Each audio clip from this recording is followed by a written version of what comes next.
Bonjour à tous,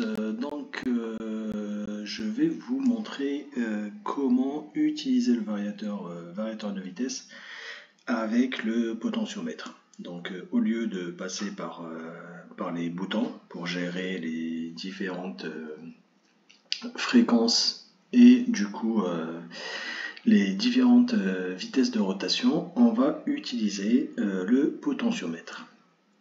Donc pour ça, ce que vous devez savoir, c'est que vous allez avoir besoin de deux paramètres. Vous allez avoir besoin du LSP, c'est-à-dire Low Speed, c'est-à-dire en anglais la petite vitesse, le speed, et le HSP, High Speed, la grande vitesse. Donc ça veut dire quoi? Ça veut dire que lorsqu'on programme LSP, Low Speed, et que votre potentiomètre ici, il est positionné sur le 0, en fait on va avoir LSP. Lorsque votre potentiomètre sera sur 5, il va prendre la fréquence qu'on aura enregistré ou paramétré sur le HSP. Donc en réalité, c'est une fenêtre entre la basse vitesse et la haute vitesse, en passant du 0 à 5.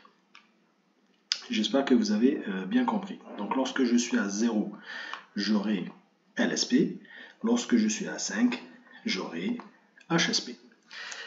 Donc pour ça, on va faire un petit exemple. LSP ici, de base, il est à 0. C'est-à-dire que lorsque j'ai mon potentiomètre qui est à 0, eh ben, ma vitesse, elle est nulle. Il n'y a pas de vitesse de rotation. Regardez bien ce qu'on va faire. Donc ici sur le LSP, eh ben, je vais mettre exprès, je vais mettre 10 Hz. Ok? Je valide. Pour la grande vitesse, 5, et ben HSP, je vais mettre, allez, on va garder 50 Hz, c'est pas grave. Donc ça veut dire quoi? Ça veut dire que lorsque je serai à 0, et ben j'aurai LSP, donc j'aurai mes 10 Hz. Lorsque je serai à 5, et ben j'aurai mes 50 Hz et j'aurai la vitesse maximale de mon moteur. Très bien. Ça c'est le premier point. Pour le branchement, donc le branchement, j'ai ici 1, 2 et 3. Okay, donc la première on la met à 0, la dernière je la mets à 5 volts et celle du milieu je la mets ici pour varier entre 0 volts et 5 volts. Ok, donc on va varier entre 0 volts et 5 volts. Du coup, ici, on aura juste à gérer les vitesses, d'accord? Ici, on aura à gérer, bien évidemment, la marche avant et la marche arrière. Donc, pour gérer la marche avant et la marche arrière, je vais avoir besoin du 15 volts ici que je vais distribuer. On a dit que LI1 c'était pour la marche avant et LI2 pour la marche arrière. Donc moi, pour faciliter la simulation, LI1 je vais le mettre sur un commutateur, comme ça je le tourne et je n'aurai plus rien à gérer. Okay, et la marche arrière je la mets sur LI2. Très bien. Et à partir de là, on n'aura qu'à faire la simulation, bien évidemment. On va faire attention à ITH, que lui était à 1,1 par défaut, et là il est à 0,5, donc on va le modifier, on va le mettre à 0,6, on fait rentrer. On aura également l'accélération, donc à 3 secondes, on va la laisser à 3 secondes, hein, c'est pas grave. Et on aura également la décélération qu'on va avoir à 3 secondes, donc on va la laisser à 3 secondes tout simplement. Et puis on aura plus qu'à faire la simulation. Alors regardez, là je vais lancer, hop, là je ferme la marche avant, et forcément, regardez bien, hein, ici mon potentiomètre il est à 0, mais comme le 0, LSP low speed, elle est déjà programmée sur 10 Hz, et bien forcément mon moteur il va tourner. Regardez bien. Voilà. On voit que le moteur il tourne à 558 tours par minute parce qu'il est programmé à 10 Hz en low speed. Okay, ce n'est pas parce que mon potentiomètre est à 0 que forcément je vais avoir une vitesse de rotation nulle. Non, parce que le 0, ici, dépend de la programmation du LSP. Et vu que j'ai mis 10 Hz, bah forcément il va tourner. Okay, donc plus j'augmente ici, plus je fais une variation, hop, hop, je varie, et plus j'aurai une vitesse de rotation plus importante. Voilà. Donc voilà un peu pour le potentiomètre. Ensuite, ben, ça c'est la décélération qu'on a vu. Et puis ici, hop, si je mets la marche arrière, et ben tout simplement je l'aurai forcément de l'autre côté, dans l'autre sens. Regardez bien. Maintenant, ce que je vais faire, je vais faire un truc et je vais vous montrer un petit truc.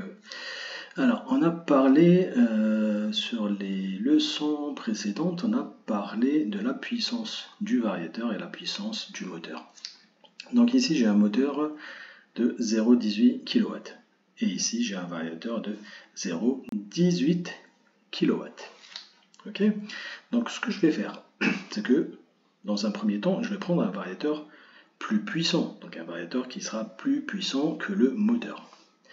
Donc là, hop, on va choisir, j'ai un variateur qui est à 0,37 kW et le moteur est à 0,18 kW.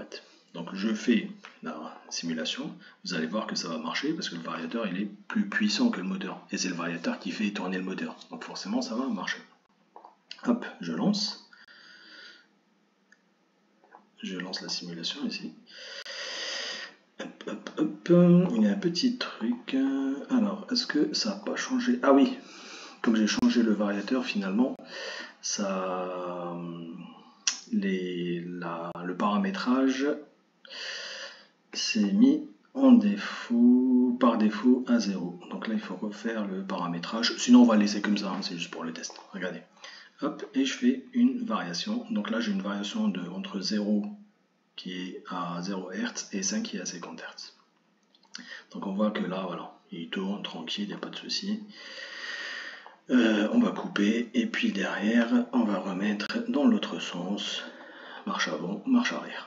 Voilà. Donc tout ça, je pense que vous l'avez compris. Donc là, hop, on coupe. Et puis on arrête la simulation ici. Regardez bien, maintenant ce que je vais faire, c'est que je vais prendre, regardez bien, je vais prendre un variateur qui sera moins puissant que le moteur. Donc regardez, là j'ai 0,18, moteur 0,18. Donc là, il n'y a pas de souci. Par contre, maintenant, je vais changer de moteur et je vais prendre un moteur plus imposant, donc plus puissant. Là j'ai toujours 18, et là je prends du 25. Ok? Donc c'est un moteur à 0,25 kW et mon variateur il est à 0,18 kW. Donc maintenant on va essayer de faire tourner un moteur avec un variateur qui est moins puissant. Et regardez ce qui se passe. Donc là les paramétrages je ne change rien, ce n'est pas un souci. On lance la simulation et regardez, hop, dès que je mets en route, je suis à 0, il n'y a pas de souci. Dès que je lance la fréquence, et qu'est-ce que j'ai affiché ici? Qu'est-ce qui s'affiche? OCF. Donc OCF, vous pourrez regarder ça sur internet, hein. Vous mettez erreur OCF d'un variateur de vitesse et vous allez voir que c'est un problème de surintensité. C'est-à-dire que forcément comme le moteur est plus puissant que le variateur, et ben en fait il va tirer plus d'intensité que ce que permet le variateur. et du coup on va créer une surintensité. Donc comme les variateurs, ils protègent contre les surintensités, il se met en sécurité. Donc là, il n'y a pas de magie, hein. Il faut tout simplement prendre un variateur plus puissant que le moteur. Voilà, j'espère que vous avez compris le principe du choix du variateur par rapport à la puissance du moteur. Voilà. Écoutez, j'espère vous retrouver très bientôt pour une prochaine vidéo.